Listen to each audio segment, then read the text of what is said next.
বিয়ে হয়েছে মাত্র ৩ দিন হলো। ৩ দিনের মাথায় আদরের ছোট বোনটি বাড়ি ফিরে বলল, যদি আত্মহত্যা পাপ না হতো তাহলে এতক্ষণে সবাই আমার লাশ দেখতে পারত। তানিয়ার কথা শুনে আমি বিস্মিত হলাম। দু চোখ তুলে তানিয়ার মুখের দিকে স্পষ্ট দৃষ্টিতে তাকালাম। তার বোকা সুলভ চেহারাটা একদম রেগে আছে, মুখ ফুলে আছে। চোখ দেখে বুঝতে পারলাম বোনটা হয়তো পুরো রাতটি নির্ঘুম ছিল। তানিয়ার হাতে কাপড় ভর্তি বিশাল ব্যাগ। এতক্ষণ ব্যাগটি খেয়াল করিনি। ব্যাগ দেখে চমকালাম। বিয়ে হয়েছে মাত্র ৩ দিন হলো, এর মধ্যে সব কাপড় চোপড় নিয়ে চলে আসার কারণ কি? আমি আগ্রহ নিয়ে বললাম, তানিয়া তুই এমন রেগে আছিস কেন? এত দূরের পথ একা একা চলে আসলি?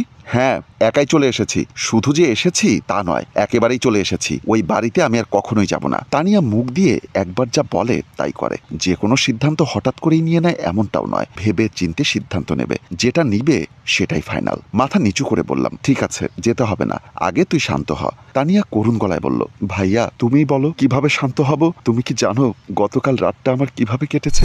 এই নাও আংটি। এই আংটিটা যতক্ষণ আমার হাতে থাকবে ততক্ষণ আমি শান্ত থাকতে পারবো না। তানিয়া মাঝখানের আঙ্গুলটা থেকে আংটিটা খুলে এগিয়ে এসে আমার হাতে দিল। আমি আংটিটা হাতে নিয়ে ঘুরিয়ে ঘুরিয়ে দেখলাম। এই আংটিটা তানিয়াকে বিয়ের আগে দেখতে এসে দিয়েছিল। তানিয়ার স্বামী ফয়সাল যখন ফ্যামিলির সাথে দেখতে এসেছে, এসেই আংটিটা পরিয়ে দিয়েছিল। দেখতে এসে তানিয়াকে তাদের ভীষণ পছন্দ হয়েছে। পছন্দের মানুষটিকে আংটি পরিয়ে যাওয়ার যে নিয়ম চালু রয়েছে তা পুরোপুরি পালন করা হয়েছে। আংটিটার দিকে কিছুক্ষণ তাকিয়ে থেকে বললাম, শুনেছি স্বামীর কাছ থেকে পাওয়া আংটি রাগ করে আঙ্গুল থেকে খুলে ফেললে সংসারের অমঙ্গল হয়। শোন তানিয়া, রাগ দেখানো ভালো, তবে এতটাও নয়। বোনটা আমার, বল না এতটা রেগে আছিস কেন? তানিয়া চুপ করে আছে। হঠাৎ করেই মুখ কালো করে মাথা নিচু করে ফেললো। তার চুল এলোমেলো এলোমেলো চুল মুখের সামনে এসে পড়ে রয়েছে।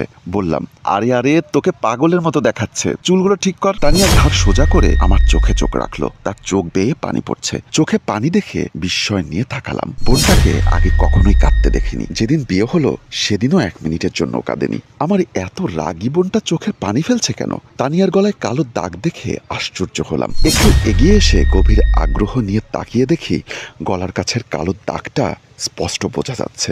মনে হচ্ছে কেউ একজন মোটা রশি জাতীয় কিছু দিয়ে গলায় চেপে ধরে রেখেছিল। আমি আংটি হাতে নিয়ে দৌড়ে দোতলায় উঠলাম। আমাদের ঘরের কিচেন রুমটা দোতলায় মায়ের শোবার রুমের পাশেই। মা বেশিরভাগ সময় কিচেন রুমে কাটায়। রান্নাবান্না নিয়ে মায়ের যে আগ্রহ, এতটা আগ্রহ পৃথিবীতে আর কারো আছে কিনা আমার সন্দেহ আছে। মাকে কিচেন রুমে পাওয়া গেল। চুলায় আগুন জ্বলছে, হয়তোবা খিচুড়ি রান্না হচ্ছে। আর শুক্রবার, এই দিন আমাদের ঘরে খিচুড়ি রান্না হয়। মায়ের হাতের এই খিচুড়িটা আমার জন্য স্পেশাল একটা খাবার। ইঞ্জিনিয়ারিং ইউনিভার্সিটিতে ভর্তি হবার পর ক্যান্টিন থেকে বন্ধুদের সাথে অনেকবার খিচুড়ি খাওয়া হয়েছে।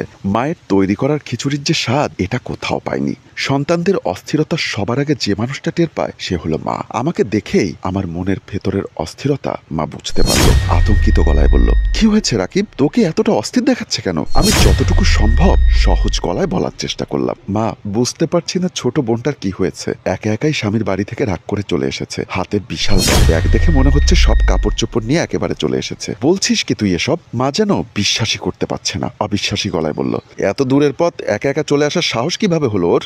রাগ করুক আর যাই করুক, আসার আগে আমাকে তো একবার ফোন দিবে। শোনো মা, তানিয়া নিচে দাঁড়িয়ে আছে, বোনটাকে জোর গলায় কিছু বলো না। আমি তানিয়াকে আগে কখনোই কাঁদতে দেখিনি, আজ তানিয়া কাঁদছে। চোখের পানি দেখেই তোমাকে বলার জন্য দৌড়ে ছুটে এসেছি। মা এক মুহূর্ত দেরি করলো না। তানিয়া কাঁদছে শুনে পাগলের মতো দৌড়ে নিচে ছুটে গেল। মা দৌড়াচ্ছে, আমি আংটিটা হাতে নিয়েই মায়ের পেছনে পেছনে ছুটছি। নিচতলায় এসেই মা পুরো ড্রয়িং রুমের চারপাশ খুঁজতে লাগলো। ড্রয়িং রুমে একটা টেবিল, টেবিলের পাশে চেয়ার বসানো, টেবিলের পাশেই সোফাটা। সোফায় বসে যেন টিভি দেখা যায়, তাই টিভিটা একদম কোণা বরাবর লাগানো হয়েছে। এই মালামালের বাইরে ড্রয়িং রুমে আর কিছুই নেই। একপাশে দাঁড়িয়ে চোখ বুলিয়ে পুরো রুমের সবকিছু স্পষ্ট দেখা যায়। তানিয়াকে না দেখে আমি নিজেও অবাক হলাম। মাত্রই তো এখানে ছিল। মাকে সাথে করে নিয়ে আসতে আসতে কোথায় চলে গেল?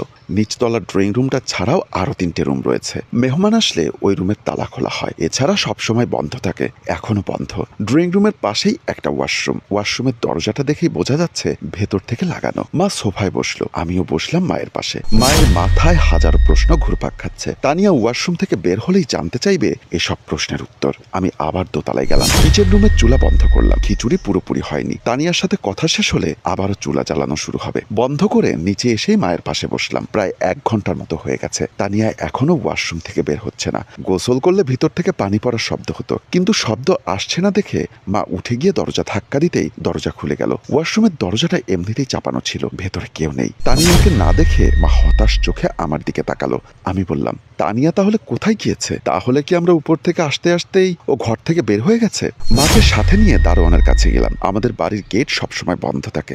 দারোয়ানের কাছ থেকে অনুমতি নেওয়া ছাড়া এই বাড়ির ভেতরে কেউ ঢুকতে পারে না। অপরিচিত কেউ আসলে দারোয়ান মায়ের নাম্বারে ফোন দেয়। মা চিনতে পারার পর আসতে বললে তবেই ঢুকতে পারে। এই বাড়িতে আমার বন্ধুদের আসতে যেন সমস্যা না হয়, তাই আগে থেকেই বলে দেয় দারোয়ান পরিচয় জিজ্ঞাসা করলে নাম বলার আগেই যেন ভার্সিটির নামটা বলে দেয়। বাড়ির দারোয়ান মোখলেসুর প্লাস্টিকের চেয়ারে বসে আছে, তার হাতে একটি ছোট্ট লাঠি। আমি সবসময় বলি হাতে লাঠি রাখার প্রয়োজন নেই। দারোয়ান কথা শুনে হাসি মুখে জবাব দেয়, স্যার, লাঠি ছাড়া হাত খালি খালি লাগে। আমি এগিয়ে খুব কাছে গিয়ে দারোয়ানকে বললাম, কিছু সময় আগে কি তানিয়া গেট পেরিয়ে বাইরে গিয়েছিল?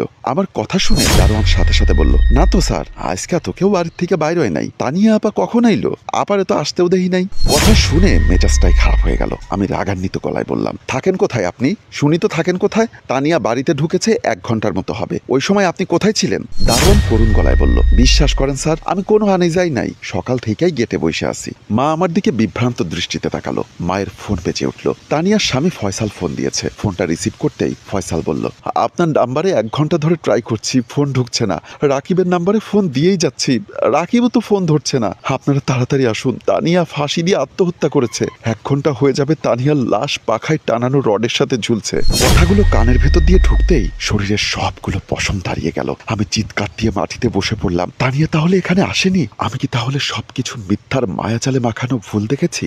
তানিয়ার হাত থেকে নেওয়া আংটিটার দিকে অবাক দৃষ্টিতে তাকিয়ে রইলাম। আমার হাতে দেওয়া এই আংটিটা, এটা কখনোই মিথ্যা হতে পারে না। দর্শক, আমরা সকলেই বুঝতে পারছি আসলে তানিয়ার সাথে কি ঘটেছিল এবং রাকিবের সঙ্গে কে কথা বলেছিল। আপনাদের এই গল্পটি যদি ভালো লেগে থাকে তাহলে অবশ্যই লাইক, কমেন্টস এবং শেয়ার করে আমাদের সাথেই থাকুন। ধন্যবাদ সবাইকে।